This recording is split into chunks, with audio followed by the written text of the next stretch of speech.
भागलपुर बम धमाके में चिराग पासवान ने नीतीश कुमार को जमकर कोसा।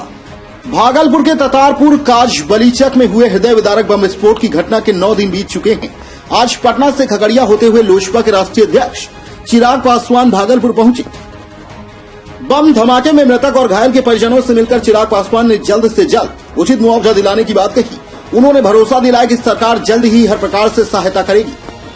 मीडिया से बात करते हुए लोक जनशक्ति पार्टी के राष्ट्रीय चिराग पासवान ने कहा कि इतनी बड़ी घटना हो गई और अभी तक मुख्यमंत्री एक बार भी परिजनों से मिलने नहीं आए हैं।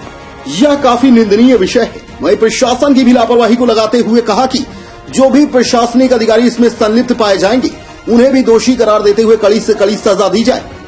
साथ ही उन्होंने कहा कि जब तक सरकारी तौर पर उनके लिए कोई सुविधा नहीं दी जाती है तब तक लोक जनशक्ति पार्टी के कार्यकर्ताओं द्वारा उनके खाने की व्यवस्था की जाएगी। वहीं मीडिया से बात करते हुए उन्होंने कहा कि मुख्यमंत्री नीतीश कुमार को सभी पीड़ित परिवार को 25 लाख रुपए करके देना चाहिए। इसके लिए मुख्यमंत्री से बात रखूंगा। इसी दौरान लोक जनशक्ति पार्टी के दर्जनों कार्यकर्ता भी मौजूद थे। जैसे ही ततारपुर के काज बलीचक चिराग पासवान का काफिला पहुंचा, लोगों की भीड़ उमड़ पड़ी। मृतक व घायल के परिजनों ने अपना दुखड़ा सुनाया। कहा हमारा आशियाना और रोटी की व्यवस्था की जाए। वहीं लोजपा के राष्ट्रीय अध्यक्ष चिराग पासवान ने जल्द से जल्द सुविधा पहुंचाने की बात कही। साथ ही साथ उचित मुआवजा दिलाने की भी बात कही। वहीं चिराग पासवान के साथ अमर कुशवाहा, मृणाल शेखर, राजेश वर्मा के अलावा दर्जनों कार्यकर्ता शामिल थे। भागलपुर से रुपेश कुमार राज की रिपोर्ट। हृदय विदारक घटना शायद ही कोई और ऐसी घटी होगी जहां पर परिवार के लोगों के सामने उन्हीं के परिवार के सदस्य देखते देखते उनका निधन हो गया। कुछ लोग खा रहे थे, खाने की अवस्था में उनकी बॉडी पूरी तरीके से जल के खत्म हो गई। सोए हुए थे, उनके ऊपर पूरा घर का मकान का मलबा उनके ऊपर आके गिर गया। सबसे पहले मैं अपनी तरफ से, अपनी पार्टी लोक जनशक्ति पार्टी रामविलास की तरफ से तमाम मृतकों के प्रति श्रद्धांजलि अर्पित करता हूं। भगवान उनकी आत्मा को शांति दे और जितने घायल हैं उनके जल्द स्वस्थ होने की कामना करता हूं। पर साथ ही में मजबूती से ये सवाल भी शासन प्रशासन से पूछता हूं कि इन मौतों का जिम्मेदार कौन है। और इसको मैं मौत नहीं बोलूंगा, ये निधन नहीं है, हत्या है ये। और इस हत्या को करवाने वाले हत्यारे कौन हैं, ये जवाबदेही तय करने का समय है। क्या शासन प्रशासन हत्यारा नहीं है? क्या शासन प्रशासन को इस बात की जानकारी नहीं थी कि एक रिहायशी इतने भीड़ भाड़ वाले इलाके में किस तरीके से आप इस तरीके से अवैध धंधे के कार्य को आप चलने की आपने सहमति दे रखी थी?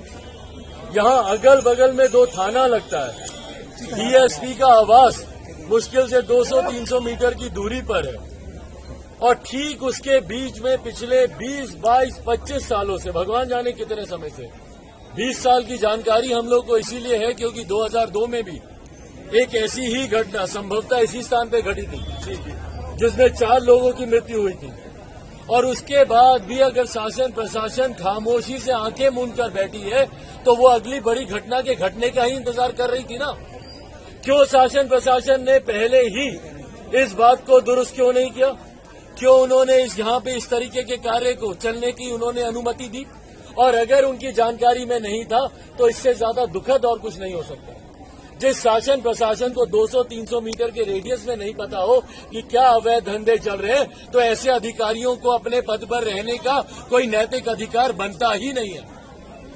पर अधिकारियों को क्या दोष दें जब प्रदेश के मुखिया, जो प्रदेश का नेतृत्व कर रहे हैं मुख्यमंत्री नीतीश कुमार, उनके प्रदेश के 15 लोग एक हादसे में एकाएक मारे जाते हैं।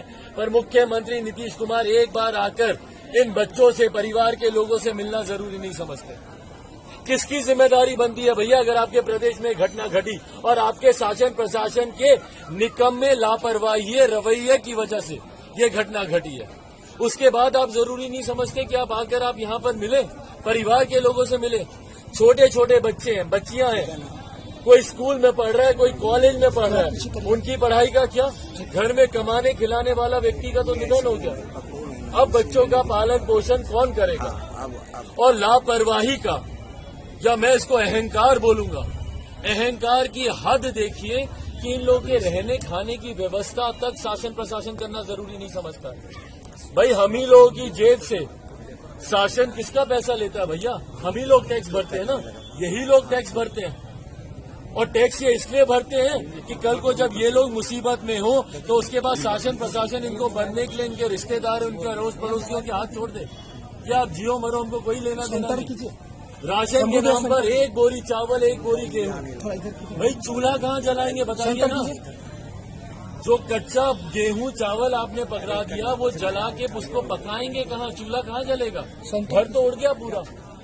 और जो बाकी जो खंडर मौजूद है वो कब वो धराशाही हो जाए किसी को इसका कुछ नहीं पता। और उसके बाद अभी जब मैंने डीएम साहब से मैंने जब बातचीत की तो वो आधार बना रहे हैं कि भाई कोई मापदंड नहीं है। जब ऐसी अगर कोई आपदा आई तो क्या मानवता इंसानियत अपने में कोई मापदंड नहीं है क्या? इंसानियत का कोई महत्व नहीं है, मानवता का कोई महत्व नहीं है। भाई चिराग पासवान को क्या लेना देना? पर अगर चिराग पासवान अगर यहाँ पर अगर आया है, इन लोगों से मिल रहा है, मेरी पार्टी के तमाम साथी अगर यहाँ पर सहयोग कर रहे हैं, राजेश है यहाँ पर अगर वो लगे हुए हैं, मेरी पार्टी के तमाम पदाधिकारी साथी यहाँ पर लगे हुए हैं, उनको खाना खिलाने की व्यवस्था, उनके रहने की व्यवस्था, ओढ़ने